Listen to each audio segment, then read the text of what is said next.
everybody. Welcome to my YouTube channel. My name is Kelebe Matabe, and this is another installment of A Moment of My Thoughts. Now, in honor of Valentine's Day, obviously the topic is going to be about love, and really what love means to me, but the question is, what love means to you? What does love mean to you? What is it about? How does it make you whole? How does it fulfill you? What are the things that you definitely do not compromise in getting your love and giving it as well? So I had a conversation with a cousin of mine, and she's so in love. It's so cute. And really, what's cute about it isn't the fact that she's in love, but the fact that she hasn't been in love in so long, like so many years. She has not really had that person in her life. So finally, she's in a relationship where she's really happy, and so we were having a conversation about it, and we're talking about how, it's so rare, I think, for a lot of people, to actually live in the moment and enjoy the moment, enjoy the relationship for what it is right now. Too often, especially when you've been with somebody for a while, a number of years, and you've experienced the bad, the good, and everything, the ugly. Sometimes you find yourself really just looking back and living in the past and worrying about what happened in the past. If you're not in the past, then you worry about what's going to happen in the future. You worry about what that person's going to do.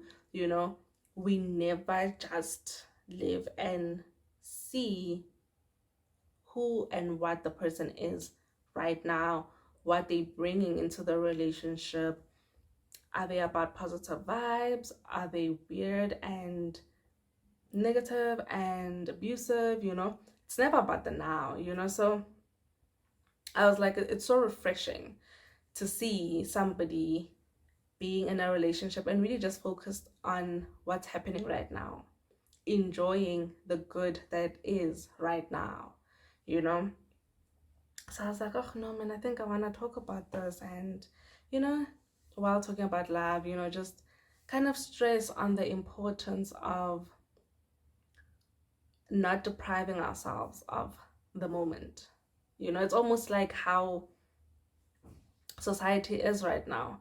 In anything that we go through, in whether we are at a restaurant or we're at a game park or on holiday, we have these things taking, you miss a moment. You miss that moment of fully being engaged and within, and like fully just being invested in what's happening right now.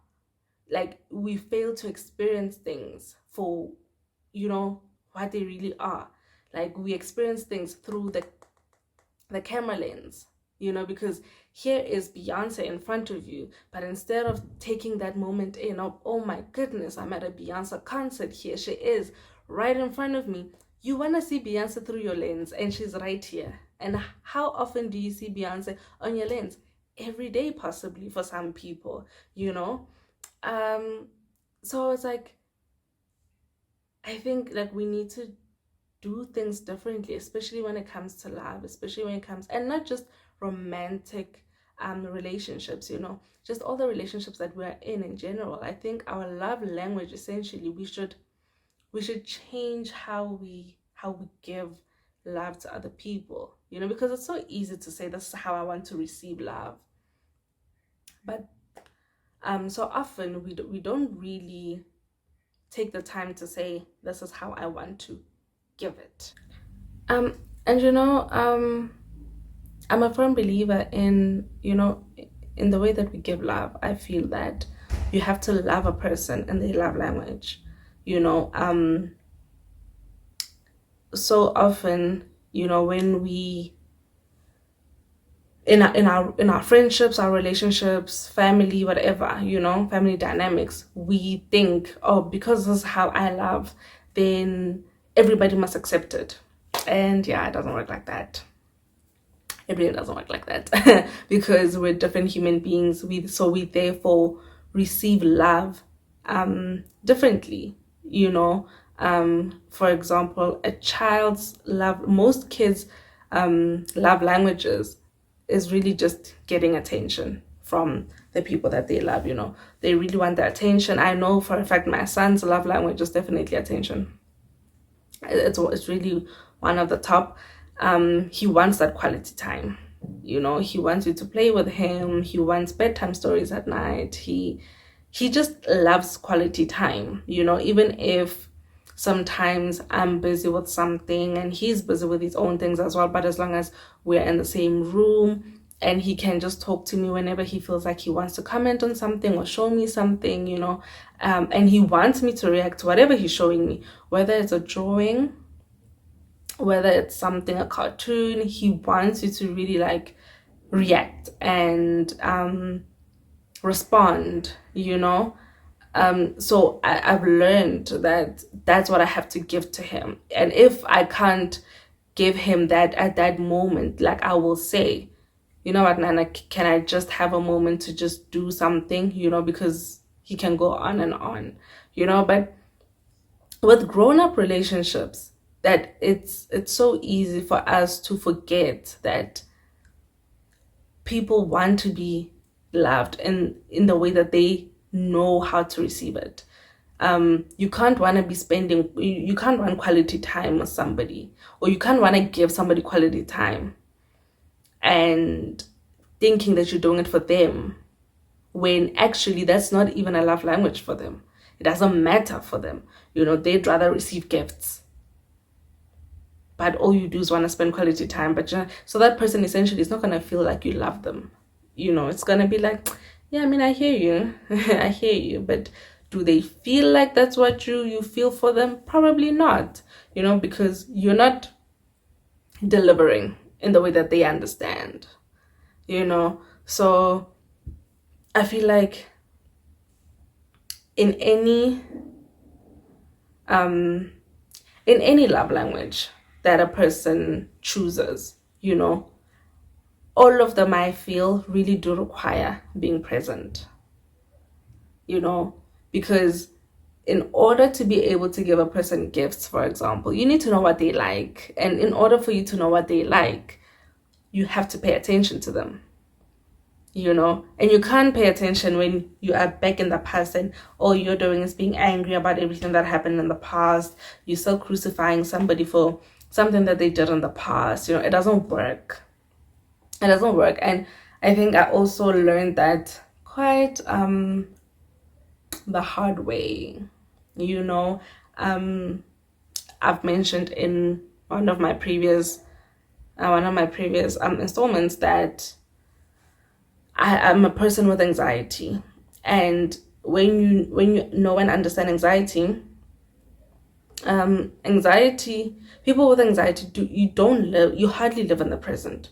You are either in the future or you're in the past, you know. And I had to learn that, okay, now I have to learn how to be here. I have to learn how to really appreciate what a person is now, you know. I have to appreciate what people do now. I can't go back, especially when you've gotten an apology from somebody for something that they did to you that hurt you, you know. You have to let it go. I mean, that sounds very harsh, but that's the reality. You have to let it go, you know. And if your way of letting go is releasing that person out of your life, you have to do exactly that. Release that person out of your life in order for you to let it go. Because it's not fun. Speaking from experience, it's not fun not being here, not being in the now, you know. So I think, you know, just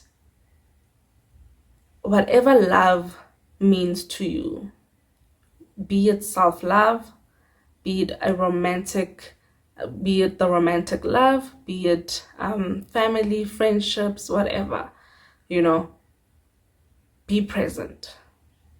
You know, be present. Really appreciate everything that is happening right now with yourself. Really appreciate everything that's happening now with your family. Really appreciate everything that's happening with your friends, your relationship. And most importantly, be so grateful that God is showing up in your life right now, today. Yeah, you were involved in a car accident maybe last year, or you got mugged, or you lost a loved one.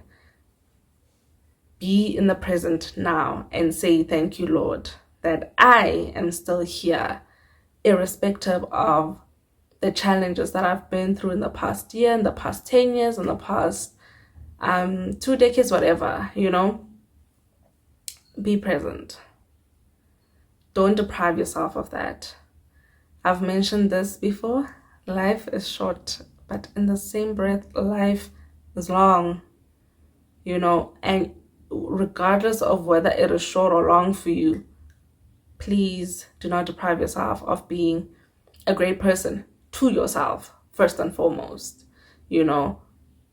Give everything in your relationships. Give love everything, because love is so beautiful. It's really just us human beings that make it so difficult sometimes, because we become selfish in something that should be, in something where we should be selfless, but we become selfish. It's about, oh, but you don't love me, or you're not showing me love. But we never say, how do you want me to show you love? How comfortable are you? Like, what makes you comfortable? What makes you feel loved? We don't ask those questions, and I think maybe we need to really start paying attention to our loved ones, our romantic partners, our children, and just really find out what it means for people. Also, I think sometimes I get judgmental with the people that I love. But I get judgmental in the sense that if I see the people that are close to them not giving support, then I'm like, why are they not giving you support, these people? I'm expecting so and so to show up for you. Why are they not showing up? And, they'd be like, no, but it's okay. I'm just like, no, because I'm now being selfish in terms of, I want my loved one to be loved in a certain way. I want people to show up for them. I want people to be there for them, so I become more bothered than they are. I think it's a toxic trait out of love for my loved ones, but that I get like that sometimes, so let's really be, everything and more with this love. God did say, love thy neighbor as you love yourself. So give people love all over the world. Wherever you go, whatever soul you meet, just extend love. You lose nothing but gain everything. I believe we gain God's tap on the shoulder, when we give love to people that we'll probably never see ever again in life. So let's not be selfish. Let's be selfless. Let's love without expecting anything in return. And when we do receive love ourselves, let us embrace it. Let us appreciate it. Let us enjoy it, because it's such a beautiful thing to enjoy. Enjoy it wholeheartedly, So I really hope you guys had a great Valentine's Day, whether it was with family, whether it was with your romantic partners, whether it was with friends. But I really hope that you guys really just had a great one. Another point that I missed, actually, I wanted to say, my best friend has a tendency of saying, like, if she offloads, if she keeps venting and venting and venting, so if she poured her heart out today, then something happens maybe 2 days later, then she feels bad for coming to me about something different. Then she'll be like, friend, I feel like I'm just bothering you. And I'm like, bruh, really? You could tell me about 10 things in 5 days and I will listen to you. Like, no matter what's going on in my life, I will listen. I'm like definitely not going to be like, friend, please, you'll tell me next week about all those other things, you know. So sometimes we feel like expecting support or expecting love or expecting just good things from the people that we love or the people that we care about. We think, ish, I'm being a nuisance right now and I shouldn't. Let me just keep quiet. Let me just go through this by myself. And yeah, let's not do that to ourselves, eh? Let us trust the people that we have in our lives, and use them. I don't think people grow alone. We definitely grow lebato, moto ke moto ka batho, right? So let us really build and maintain healthy relationships by being healthy ourselves, and therefore also accepting healthy relationships from other people as well. So yeah, with that said, guys, I've already done the whole. I hope you guys had great Valentine's Day, but I wish you guys an amazing week. Really, I really hope this week the wave your love is just gonna flow through the rest of the week, and you'll just receive good news, that good news call that you are waiting for. I pray that it locates you and your dreams come true, and it is the beginning of all great things for you guys. So God bless you, and I will see you next time.